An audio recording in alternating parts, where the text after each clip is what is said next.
hello to all you cinephiles out there. So today we are going to be doing I don't know if I'm doing this. We're going to be doing a review. Of course, this is a long overdue review, but a lot of the reviews that we're going to be doing are long overdue. So because of that, we're going to be doing... Can I say it? Yes. Okay. We are going to be reviewing the movie everyone's been talking about still for the last... Like, how long has it been on? Like a couple months now? Yeah. Yeah, the last couple months. We are going to be talking about Hugh Jackman's final Wolverine movie, Logan. And before we get into that, I was going to say that all these reviews that are going to be on this channel are mainly going to be spoilers. If you haven't seen it, turn this video off, come back and watch it again after you've seen the movie so we can chat and talk about it. You've been warned. This movie is not... It is based on, like, the kinds... It is somewhat based on the world that the Logan comic books are set in. The Logan graphic novels are set in. Old Man Logan. Old Man Logan. And I haven't read them, but the movie pulls a lot of inspiration from the comic and the comic version.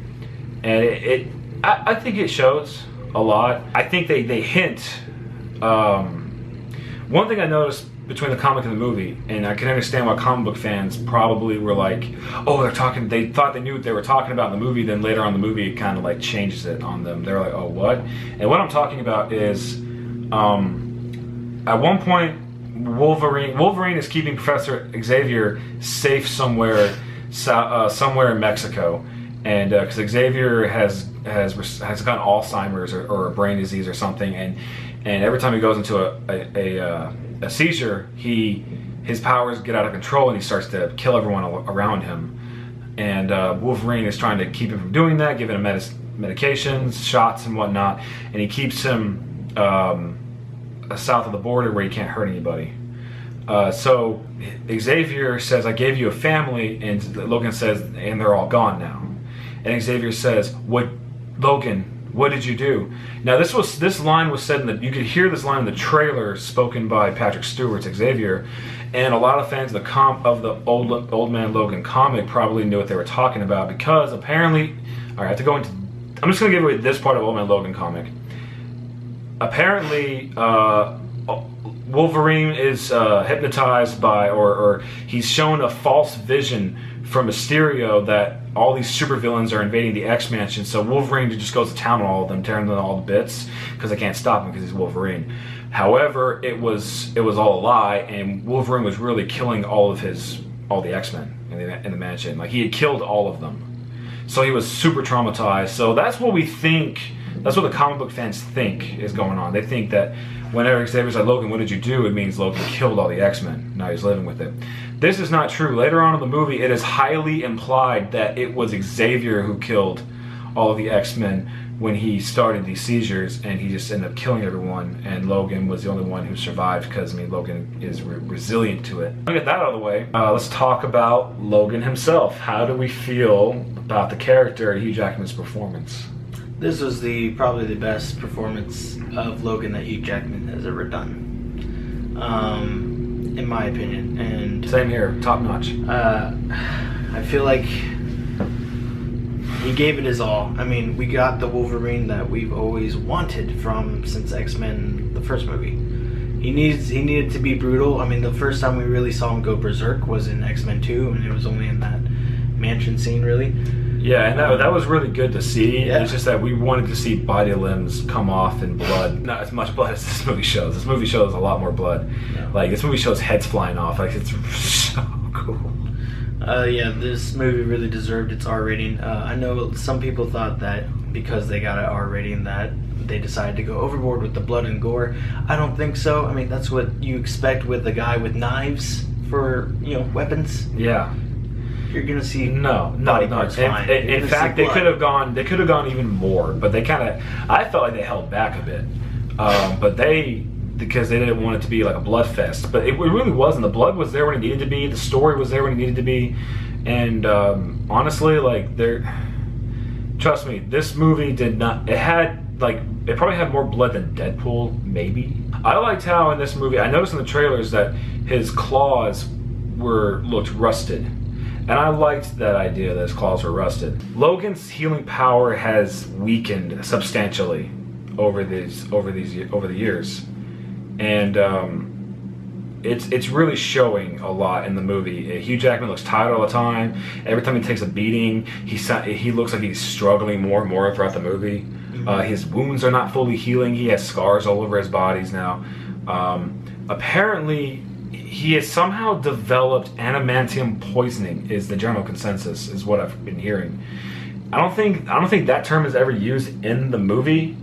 It's just actually, it is kind of implied that the adamantium is poisoning him. Yeah, it is. Look, my interpretation of this is that adamantium is not really known.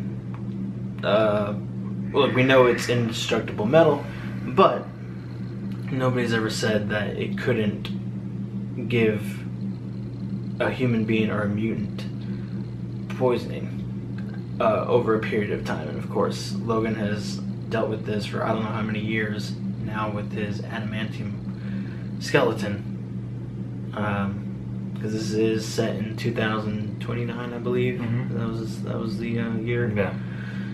And I mean, I'm assuming he probably got his adamantium claws with the new timeline probably in the 80s or 90s. 80s most likely because of X-Men Apocalypse. I think it was 80s in both films. Yeah. And Origins and Apocalypse. Yeah. So 80s. It's about 40, 50 plus years or so. It doesn't say that it couldn't just his mutantness probably just after a while couldn't take the adamantium anymore, or maybe the adamantium is just it does that. I guess I think this was my theory. Either in this version, his as he ages, his healing factor wears off, and this allows the adamantium to poison him. Yeah. Or the adamantium poison is what sets in after having it for so many decades. Maybe when adamantium rusts, it's poisonous, and maybe it affected, since it was internal, it was slowly affecting his healing factor, allowing him to slowly die. So yeah, like the movie has a really strong, interesting premise.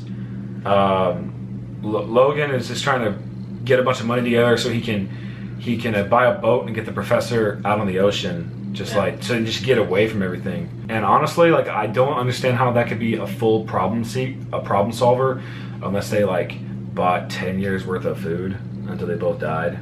And I mean, I guess so. I don't know. But I mean, they did a good job of really setting the situation that they're in the beginning of the movie. And even though shit hasn't even hit the fan yet in the movie, they're still in quite a pickle. And you're like, damn. So we talked about Hugh Jackman. I also got to give huge props to Patrick Stewart as Xavier.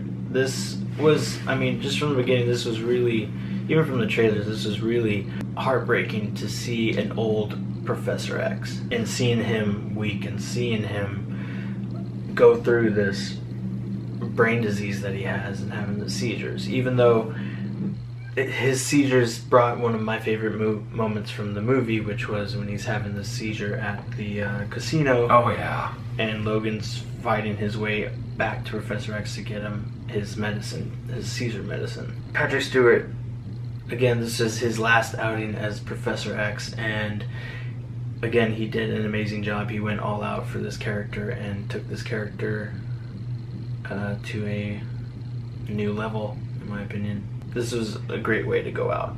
That scene in the casino is one of the best scenes in the movie for me. It's it might be my favorite scene of the whole movie, to be honest. I think, because I don't know, I like how it's a struggle for him to get all the way back up there, and how he's able to move. He's resilient to it, but only for so long. And you could see at the end he was on his knees. So he does have he can't just chill for a little bit and then make his way up there. He has to get there as fast as he can, otherwise he will go down. Yeah, probably the best thing about the scene is not just the shaky camera to simulate what is happening, but it's Hugh's actual struggle to get there.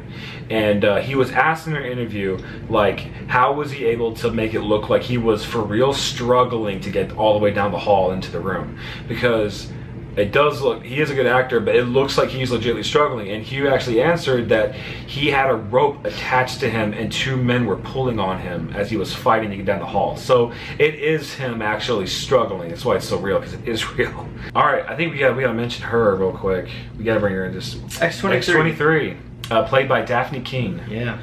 This was an amazing performance by this young lady. Oh, yeah. She was a force to be reckoned with, and I love the scenes where her and Wolverine fought together. They were like a dynamic duo to be like. You were basically, if you were like face to face with both of them, you're fucking dead. You're dead. Like, there's no way coming out of it. They also, their father-daughter dynamic that they started building towards the end was really so good. So good, and it was a big payoff when Wolverine is dying.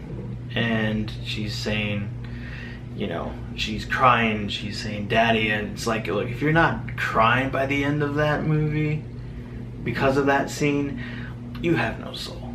Or if you don't feel anything, you have no soul. Like, I don't mind if you don't cry, but I mean, you have to be feeling something for the characters at that point. Because I cried just a little bit, held it together because I had my girl next to me and I didn't want to look like a baby.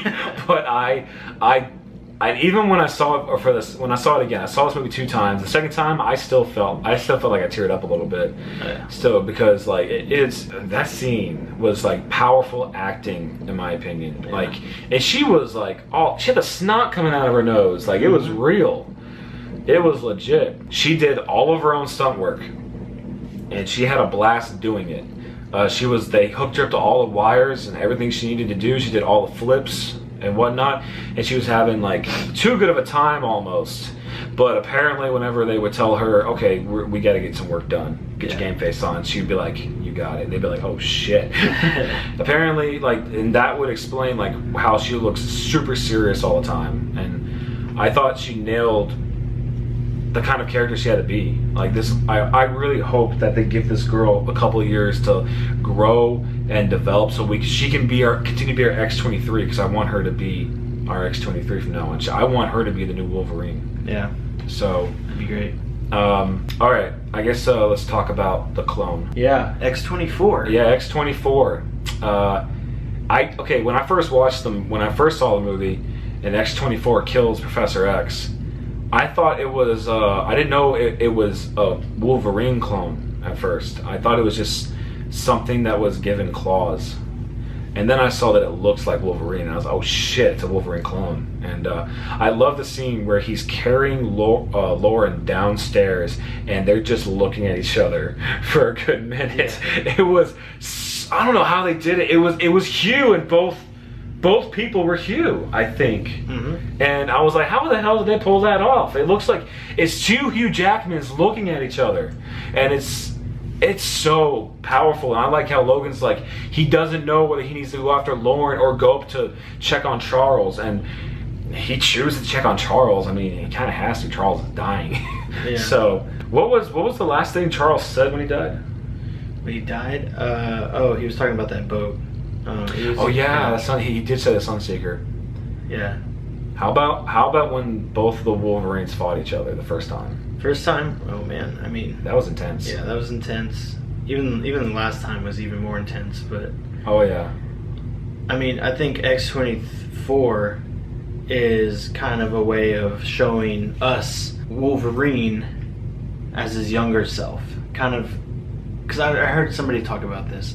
We're seeing old man Logan, we're seeing him go berserk as old man. Of course, not till the very end of the movie, but of course, it's kind of like Fox is making up for lost time, where we should have seen a young Hugh Jackman go berserk and be this rage monster, and they're giving us that with X-24. Yeah, to a degree. I didn't think it was a bad idea either. In fact, it's almost as if it's basically a mirrored image of what he would have, of what the Weapon X program wanted him to be. They wanted him to be a mindless killing machine, and that didn't end up happening. So this is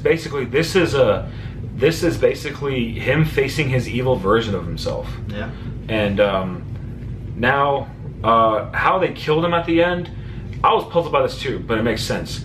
apparently it's highly implied that X-24 does not have his healing ability is not as strong as Wolverine Prime's was.